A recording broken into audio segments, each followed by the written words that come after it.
My name is Vinay Ganti. I lead partnerships and district solutions here for ETS Praxis. And we're here with our managing director and general manager for Praxis, Vince Dean, and to talk about really around sort of the places we're taking the Praxis sort of ecosystem to sort of build beyond or in addition to the subject matter it tests, and also think about other dimensions that will help predict teacher success or help support teachers be successful in their own journeys and careers. And one of the things we wanted to sort of first do is, Vince, if you don't mind reintroducing yourself to the actual audience this time, and then we can dive into the conversation. We will have a Q&A at the end, so feel free to pop those questions into the chat function or into the Q&A tool if the Q&A tool is available, and we will do our best to answer those. Thank you. Sounds great. Thanks, Vinay. Hi, everybody. Glad to be with you here for this important discussion. Vince Dean, as Vinay mentioned, I lead the Praxis team here at ETS. A little bit about me. I started off my career as a school psychologist for several years, working in suburban and rural districts here in Michigan. Then 10 years with the Michigan Department of Education, working on student assessment and various policy initiatives as a director of the Office of Standards and Assessment. And then I've been with ETS now about 12 years, working on both student assessment projects and Praxis for the last 3 years. So again, I'm very happy to be with you. Yeah. So I guess to set the stage, Vince, and thank you for joining today. I think one of the things that I think a lot of people are thinking about today is like, what does it take to be successful in the profession of teaching, and how can we help support teachers in a way that actually improves the likelihood that we will be able to retain them? And subject matter expertise or content knowledge is one aspect of that, but what other sort of dimensions are we starting to look at, starting to believe are critical, and what is the research potentially telling us that we should be sort of caring about on that front? Yeah, I appreciate that. Really feels like I've been thinking about this my whole career, if you will. My mother's a teacher, my wife is a teacher, worked very closely with teachers, both on the local level and kind of the state level with the Michigan Department of Ed there. And as I got more and more into the Praxis space, it's, we take very seriously the quality and measurement needs we have around subject matter knowledge and content knowledge there, which is traditionally what Praxis has done for people. There's been that verification that yes, these candidates, these aspiring teachers have that core subject matter expertise for the area in which they're seeking certification. But we've never thought or advertised or projected that that's all you need, that's enough. And so paired with that here at ETS, which we've had Praxis alive for over 50 years, and we've always had foundational research and around teacher evaluation, preparation, teacher effectiveness, high leverage teaching practices. So there's always been this theme of what else do you need to be ready, resilient, well prepared there, that we always wanted to do things more and kind of really lead and help organize some discussions across all the numerous states that utilize our program. But it's been challenging to kind of get there in light of the shortage. So when we've got all of us just trying to figure out how do we get enough bodies in chairs in front of students to keep the doors open and manage instruction, we've always, from a policy perspective and other things, we keep drifting almost again to that kind of least common denominator of subject matter knowledge. And all of these other really important critical dimensions that, again, contribute to being well-prepared and resilient have fallen by the wayside. So what we're trying to do, leveraging current technology and advances in measurement science that we take very seriously here at ETS, is try to bring some of those things back in very efficient ways that aren't burdensome or overly expensive, but really help us get into some of those other areas that we know are critical, again, for people making it. Yeah. And so, that makes a lot of sense. And to sort of highlight here, I think one thing we want to make clear is that this is not in any way sort of trying to minimize or take away the importance of the content knowledge piece, that we still view that as a critical and integral component to it. What we're trying to say is we want to be able to provide a scalable way for people to expand their aperture around the things that they can measure around a candidate, right? And also then support them, coach them throughout. maybe I would love to hear from you, like where we decided to like sort of start on that front. Like, what are we sort of looking at first? Why did we Yeah, start? that sounds great. So with ETS on our student assessment space, and we have a big skills for the future kind of workforce development areas. We think a lot about like portrait of a graduate. So we in the practice team have been thinking a lot about that around like what's the portrait of an educator candidate, portrait of an aspiring teacher, portrait of a new teacher and their corresponding needs. And like as we frame this conversation about what specific constructs we're going to build some tools around there. So that was one dimension of this. Another one is the literature around a critical aspect of the shortage, which is the burnout. So, why do so many teachers leave after 3 years, 4 years, 5 years, before they really develop that fluency and that pedagogical expertise to become veteran master teachers? And so there's a neural driving principle for us there. What are, again, are some of those factors or dimensions that people are saying contributed to them not feeling ready or prepared or, again, like resilient, that was part of their decision to leave the profession? And again, the thinking that if we could really help on some of those dimensions and help people last longer, by 2 years, 3 years, 4 years, we start making a difference in the shortage. And so that was another guiding piece as we put that there. And then again, we looked at our research and had a lot of conversations internally, thinking about areas of consistency or threads, if you will, through preparation, induction, and in-service professional development. So that really gets into like educator evaluation. So what are some constructs that are relevant all the way through there, so that and how can we help start conversations about those kind of earlier and earlier? So as we thought about for these new products or these conversations we want to have, what's the right point in time to address this? And we quickly kind of ruled out the in-service PV space as it's like never too late, but that's almost too late in some cases to like really make a difference and start these conversations. Where, again, thinking about the readiness, the preparation, people have a great first year as a teacher, which improves the likelihood they might stay longer in the profession. We wanted to provide these things much earlier in the pipeline, if you will, so we can start having these conversations along the preparation journey. So by the time they get there to the walk into the classroom for their first year, they've been thinking about this and they know this. And we have some data we can use across the different levels of the system, like districts or their preparation programs, to again inform this stuff. So those are kind of our thinking, Vinay, about how we settled on like the approach, if you will. And then kind of leading into what are the specific, again, constructs and things that we're doing about it. We settled on 4 areas of focus. And I want everyone to hear me say, like, you're never going to hear praxis say, this is everything a teacher needs to have to be prepared and resilient and successful as a teacher. Again, that, this concept of like a portrait of a candidate or a portrait of a new teacher here, these are things that kept rising to the top for us as critical, important, and relevant throughout the educator journey. So that's why we kind of prioritize this.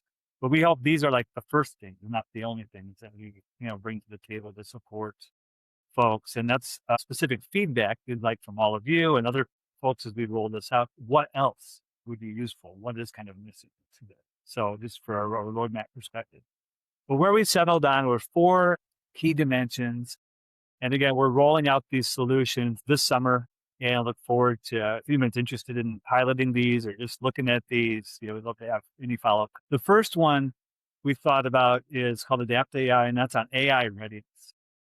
And this came from a lot of, the literature on how AI is proliferating in the K-12 environments, conversations we had with preparation programs, state agencies, and local districts folks around just how is AI use, adoption, literacy taking shape. And what we were getting, in particular, like from local district superintendents, was that AI is everybody gets it, that it's coming and it's going to be part of the fabric of how we teach and engage with students over time. But what I remember hearing, from the specific rural superintendent was AI is driving people to think about retirement earlier. And that's scary to me because that is some of our veteran teachers. Some of our best teachers are now thinking about they don't want to deal with it. They don't want to learn it. That's an issue.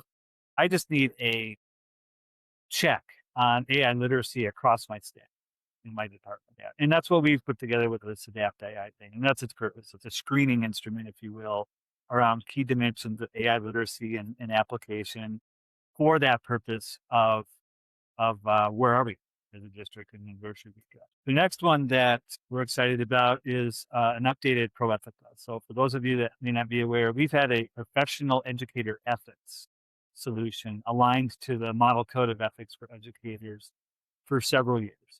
But we decided last year that the content is somewhat dated and it has nothing in it around appropriate and ethical use of they need some help with.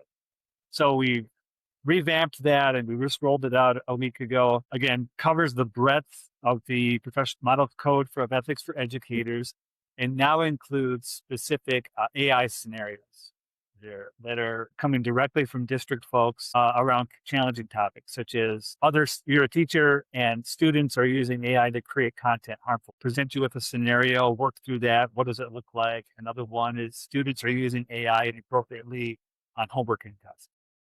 How do you detect that, navigate that, deal with it, talk to parents, talk to your building administrator? So a very robust set of, again, how to spot and respond to challenging situations with AI. So that was another one where, again, coming directly from feedback about people challenging situations they weren't ready for or weren't really equipped to deal with there. Another one is durable skills. So one of the other literature bases we were looking at there gets to educator K-12 environment like climate and culture work. So states like North Carolina have a statewide thing they do every year. Other states are getting into this too, really trying to do a temperature check statewide, at least sampling across districts of what are the challenges with the K-12 environment, school safety, school leadership, curriculum support, funding, all of these contextual factors that are challenges. And then how does that inform state policy and directing resources and things like that? One of the things that has come up frequently in those aspects is these durable skills around communication, collaboration. It's another one where we see frequent, almost like generation gaps, where newer educators communicate and just think about situations like classroom management and things very differently than their older peers. So there's been some friction or challenges with like mentorship, some of those engaging things. So what's one of the things we put together there are AI powered simulations around, again, communication, critical thinking, and collaboration, just as the starting point is this is what you're going to be expected to do on those dimensions as a teacher. Get some practice, experience that. And then let's have some conversations about where you seem to be in great shape and where you might be struggling a little bit. And again, we're trying to offer these things very early in the preparation journey. So there's some time to do something. And then the fourth piece is we've been asked for quite a while to do something around dispositions. So those kind of behaviors, those mindsets, those attitudes that are so important for, again, feeling ready as a teacher, how you approach things like classroom management, navigating a K-12 environment, working with parents, teacher administrator relationships, things like that. And so what we've leveraged is a product that ETS has had for quite a while around workforce dispositions, ready to be a good, successful employee, called PSQ, Personal Skills and Qualities. And over the last few months, we've adapted that. We've redone the scales, questions, all to be appropriate for the K-12 environment, the school setting. And that's something that we have coming out in a couple of weeks here, really give us, again, some signals around things like collaboration, resilience, composure, resourcefulness, these dimensions of educator readiness that are clearly found at things like the INTASC standards that guide most preparation programs around the country. These things pop up again in educator evaluation frameworks. They pop up in high leverage practices around delivering instruction and creating positive school or classroom environments, things like that. So we're very excited to be again having something structured and standardized to gather some data and have some conversation. Yeah, that's great. And then, I just want to sort of hit on a couple of things you mentioned. One is the areas that personally excite me a lot is one, the idea that it's no longer just a single point in time, right? These are sort of things that in theory people could sort of take and then retake throughout their educator journey to be able to demonstrate growth. So it creates almost like this spine or through line through an educator's career where it's like, dispositions aren't fixed, durable skills aren't fixed. These are all things that people can work on, be coached, sort of develop, improve on. So if anything, the earlier, like whether you're in an EPP or even maybe even a CTE program around in high school, like, so many of these things could sort of start earlier in their journey and then they can build on it. Like that self-awareness becomes almost like a self-empowerment sort of opportunity for the educator to sort of work on these things sooner than later, right? And then later on in their careers as well, like, to be able to sort of tie this to things like educator evaluations and really maybe support turning evaluations into more of a formative and developmental conversation as opposed to more of like oh, you're bad at this, you're good at this type of conversation. So I think that's super exciting. Beyond sort of the areas that we're focusing on, I think another thing that I'm excited about, and I would love to hear your thoughts on, is like we've talked about the why, we've talked about the what, but I think the how is also interesting. Especially you mentioned like the simulations component for durable skills, and I know we're only going to go harder into that in other areas, which we'll talk about later. But maybe you could talk a little bit more about our thinking and sort of how we've started to really broach this idea of leveraging AI on our back end to sort of drive the experience for some of these and really sort of change sort of maybe their expectation around everything being a high stakes exam and everything sort of being sort of driven by like a single score and like it's like sort of you did it or you didn't type of, we're sort of moving beyond that as well, right? So Yeah, I really appreciate that question there. And it all of those things I just mentioned, we want to draw a real contrast to our traditional like high stakes subject matter tests. All the things I mentioned there, we're not doing like a standard setting and setting cut scores. These are all designed to provide useful kind of diagnostic and again professional development oriented information. So that's clear there that we're not going to advertise or suggest that these be used for real high stakes purposes in isolation. They should be part of a kind of conversation around maybe hiring or induction or preparation, or things like that. So that's first. The other one is the technology is the point with the AI pieces, both for construction and operation, that it allows us to provide much more authentic, realistic experiences for folks. So 10 years ago, if we were talking about things like AI literacy, durable skills, professional ethics, we would have like multiple choice tests or very canned PowerPoint content, things like that. These simulations, these experiences, these chatbot pieces with avatars, all those kind of things. What's exciting is just really, from my perspective, in the last year, the tool sets around developing those simulations with appropriate guardrails. You stick within what you're trying to measure to elicit the right types of evidence that you can then report consistently around there and give the meaningful feedback that's useful for people, again, across a whole bunch of candidates, not just kind of one person at a time. That's now in place. And so we're leaning into that type of activity there. We're piloting all these things. We're not just rolling stuff out there. We've gotten some great pilot feedback as we've tried these things out and refined the prompting and the generation of these simulations.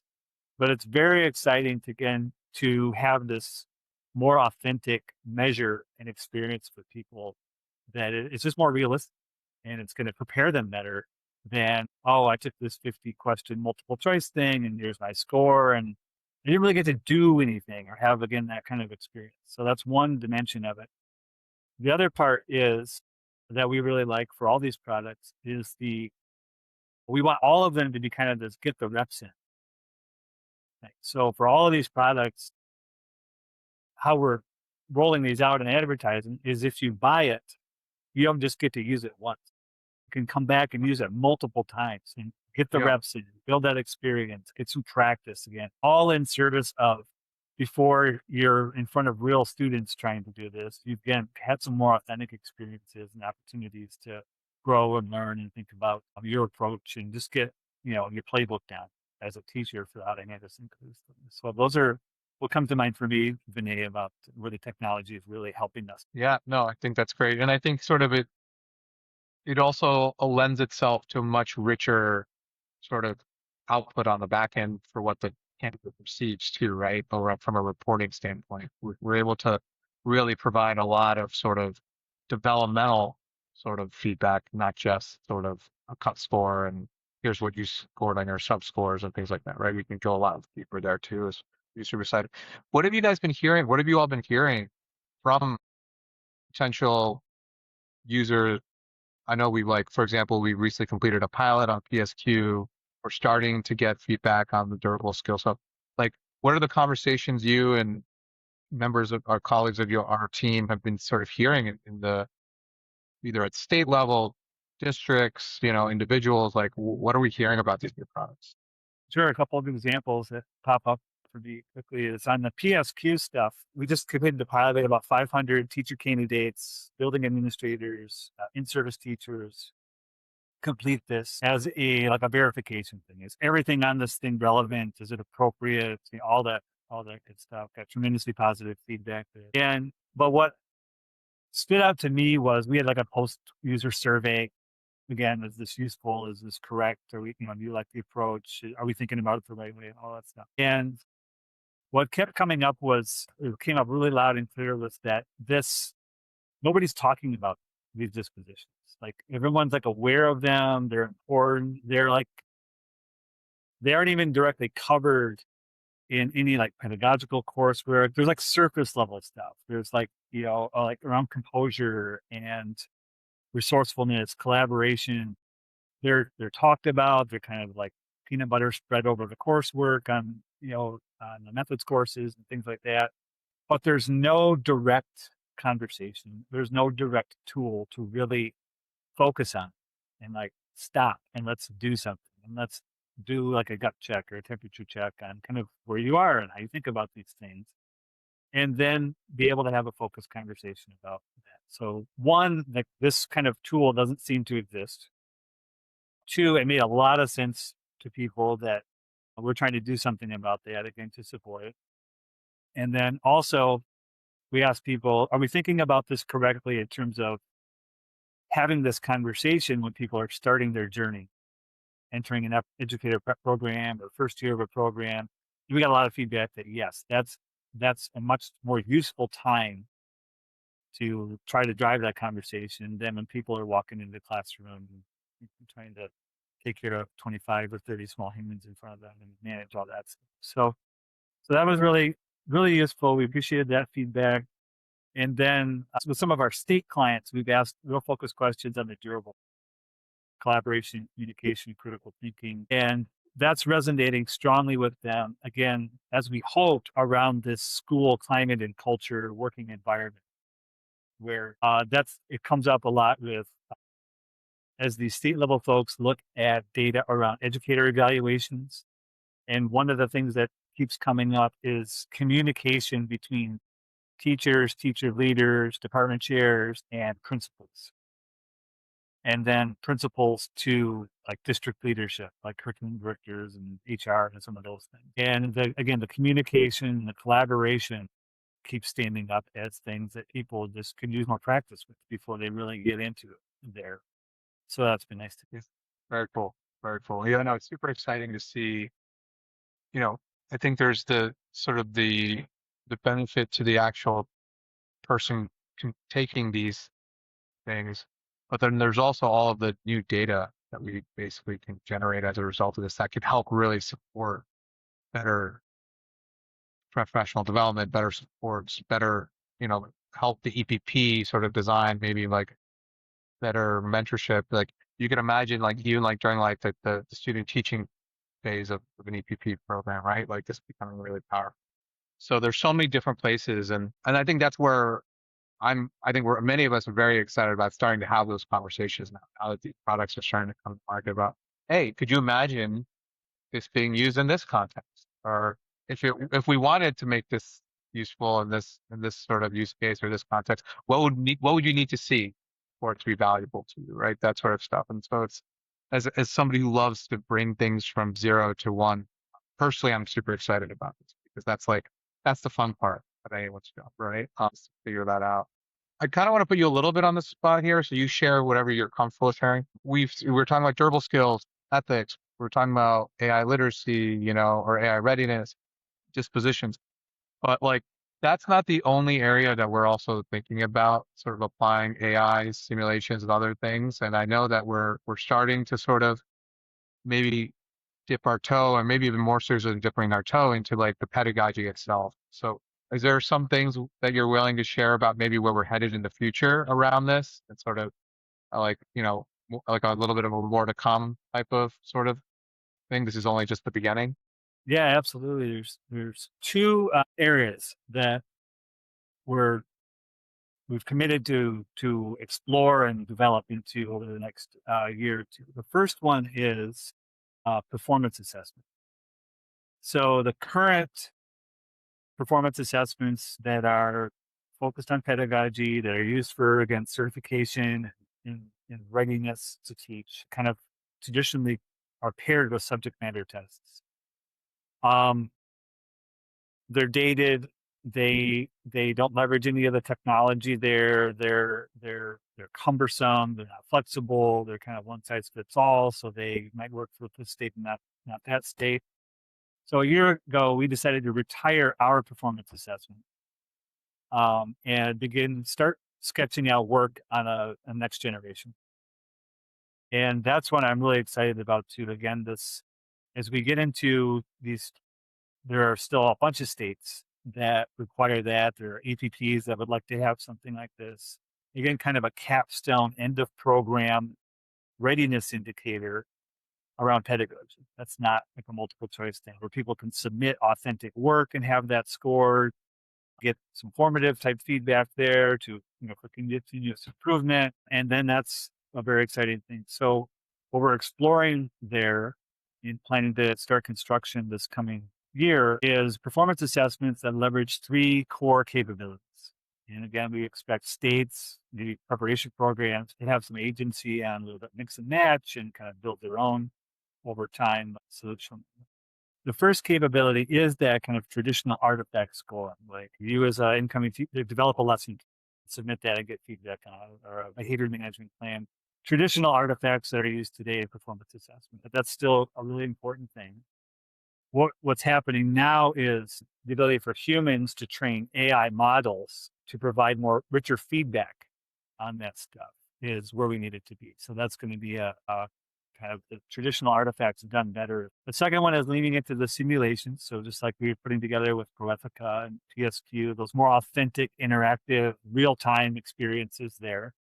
There are a number of constructs that are typically covered in performance assessment, such as effectively engaging students in subject matter, building positive classroom climate.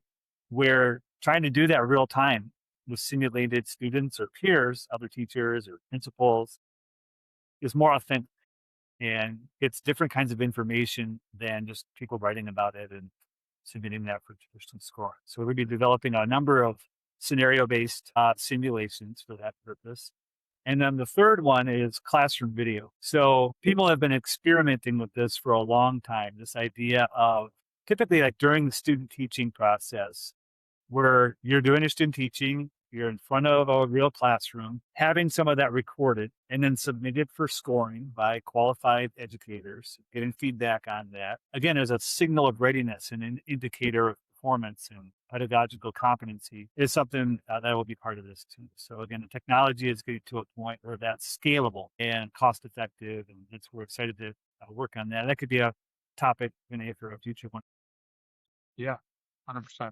The other Yeah, one, which is more of an in-service PD, again, also useful for induction, is high leverage teaching practices. So again, we have a huge research base here at ETS that we've updated and been thinking about for a long time. Again, really focused on pedagogy, but really on those high leverage practices that we know contribute to formative assessment process, building positive classroom climate, again, engaging students with subject matter. Whereas again, there's preparation, but then this is also more of like an in-service focus, really around induction for new teachers. It's going to be our target. But wherever we can, giving people opportunity to practice some of those things with scenario-driven environments is something we're excited about. So this past year, we rolled out our first set of those for para-educators. It's kind of a para-educator upskilling piece, and we're going to be working on sets of those for teachers.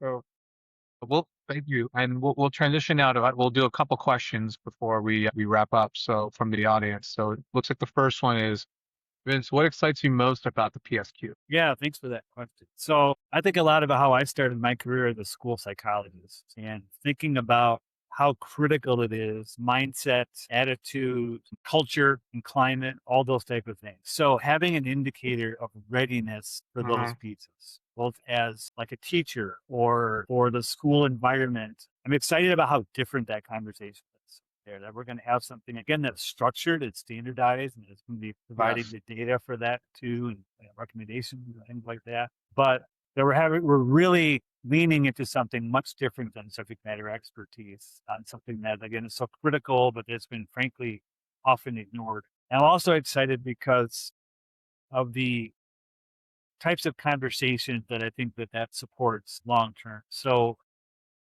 when with our PSQ reports, they're like, here's where you are and some things to think about.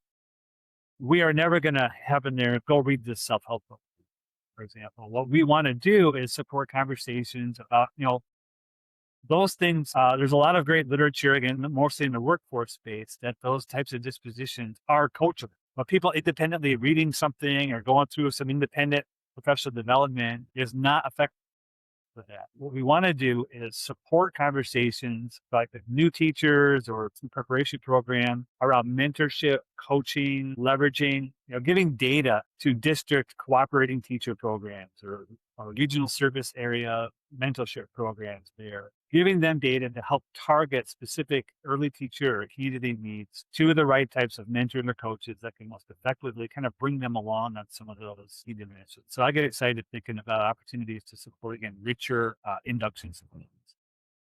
Yeah, I love that. And I think the next question is some related, but taking a different lens is, obviously there's once they're hired, but as a district leader, maybe what sort of better insights might they be able to have during the hiring process itself? But maybe it's not a sort of thumbs up, thumbs down model, but maybe it's a here's where we now have a head start on knowing where we can sort of support you type model. But like, how do you sort of think about that? There's a very strong opportunity and connection here around like the recruitment and hiring dimension. So one of the pieces of feedback we've gotten from states and district leaders over time is we need some help bringing order to kind of the wild west of traditional program candidates, alternate route, emergency surge, grow your own apprenticeship.